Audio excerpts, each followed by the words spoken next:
Senhor esteja convosco. Ele está no meio de nós. Proclamação do Evangelho de nosso Senhor Jesus Cristo segundo João. Glória a vós, Senhor. Naquele tempo disse Jesus aos seus discípulos, e agora a cada um de nós: Agora parto para aquele que me enviou. E nenhum de vós me pergunta: para onde vais? Mas porque vos disse isto, a tristeza encheu os vossos corações. No entanto, eu vos digo a verdade: é bom para vós que eu parta.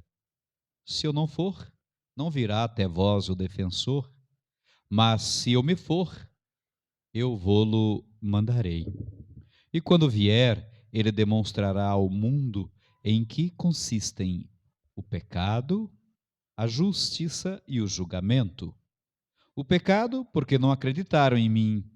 A justiça, porque eu vou para o Pai, de modo que não mais me vereis.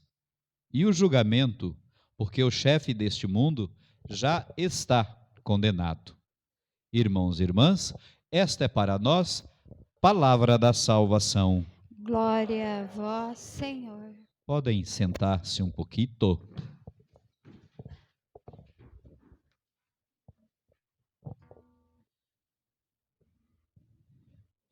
Então, como é bonita a nossa liturgia, quando a gente presta atenção e se deixa tocar pela palavra de Deus, e a gente vai descobrindo para onde essa palavra de Deus quer, de fato, nos conduzir, não é?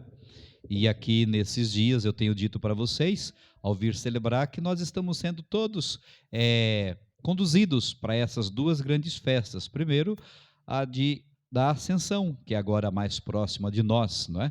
Jesus volta ao Pai, e ele coloca isso também como princípio de justiça, quase para dizer assim: é justo que eu volto, vim para vocês, evangelizei, trouxe o reino de Deus, né?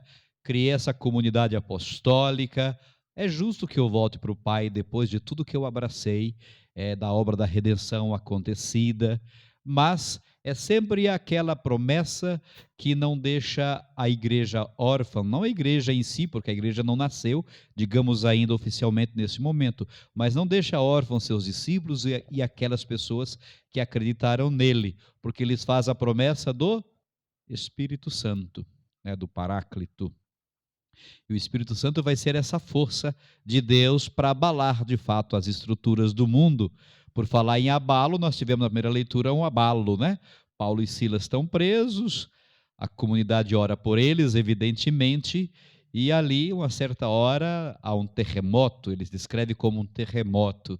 A gente fica nessa iminência de que seja de fato um terremoto, porque era também possível, mas também ficamos nessa eminência que possa ser ação também do próprio Deus nesse fato todo, não é?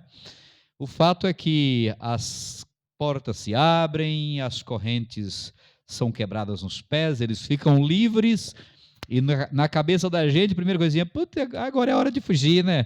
Tô livre, caiu tudo, as correntes, né?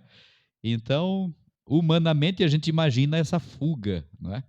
E a gente vê o desfecho, não é bem como a gente pensa, porque aquele que está aguardando lá os presos, né, vai se matar, porque falar assim, vão achar que foi minha culpa, que fugiu todo mundo, então é melhor aqui já tirar a espada e já como diz, me suicidar por aqui, né?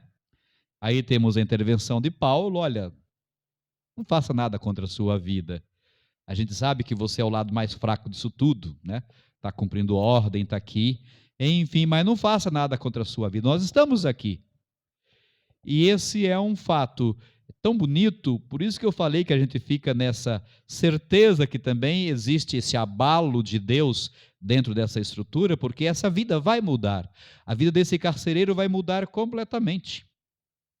Ao ver que Paulo e Silas estão lá, né, vai cair aos pés deles, e ali começa um processo de mudança total de vida, com a velha pergunta: o que é que eu devo fazer para ser batizado?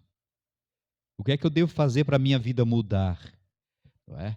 Então, podemos pensar que aquele homem já tinha talvez uma certa sede de Deus, sede de mudança de vida, né? Como diz a velha canção: Tenha sede de Deus, tenha sede. Tenha sede de Deus, tenha sede. Tenha sede de Deus, tenha sede. Porque Deus tem sede de você. Vamos imaginar a sede de Deus por aquela alma e aquela alma com sede de Deus também. Tudo se encontra naquele momento de capricho, de terremoto, de abalo, mas a vida dele e da família toda vai mudar a partir dali, né? Vai ser batizado, ele e toda a família. Ele e toda a sua família. Os Atos dos Apóstolos têm sempre essa expressão clássica: você e toda a sua família. Foi batizado fulano e toda a sua família. Estou dizendo isso para a gente se contrapor a alguns evangélicos que falam que não. Por que batizar criança? Ora, numa família, naquele tempo devia ter um monte de crianças. Certamente, não é? E a expressão é clara: foi batizado ele e toda a sua família. E todos. E a graça de Deus entra nessa vida. Duas sedes que se encontram: a sede de Deus por almas e a sede daquela alma de carcereiro, que na verdade era talvez o maior dos presos até então, e que experimenta essa graça da libertação de uma vida nova dos filhos de Deus. Essa é a primeira leitura que a gente coloca aqui. Na segunda, a gente acolhe o Evangelho. E no Evangelho é exatamente isso que eu vinha falando, essa preparação intensa de Jesus para a festa de Pentecostes. Hoje é um dia em que os corações dos discípulos ficam abarrotados de tristeza, porque Jesus anuncia claramente que vai voltar para o Pai. Vou voltar. Isso é justo que eu volte, e é bom para vocês que eu volte, que eu parta. Eu falo parta, né? Porque parta fica meio forte assim, né? Enfim, mas se eu for, o Espírito Santo virá, o defensor. Eu sempre gosto dos demais adjetivos dados ao Espírito Santo: defensor, paráclito, professor, santificador, iluminador. O que você quiser colocar, advogado, não é? São tantos adjetivos, mas Jesus deixa perfeitamente essa marca de que o Espírito Santo vai conduzir os caminhos desse cristianismo e dessa igreja que vai nascer em Pentecostes. Tudo vai ser com a força, com a ação, com o impulso do Espírito Santo. E com a promessa de Jesus: vocês se esquecerem alguma coisa do que eu disse, ele vai fazer vocês se recordar, vai fazer vocês entenderem tudo o que eu disse, tudo vai ter muita clareza no coração de vocês. Acolham o Paráclito, o advogado, o Espírito Santo.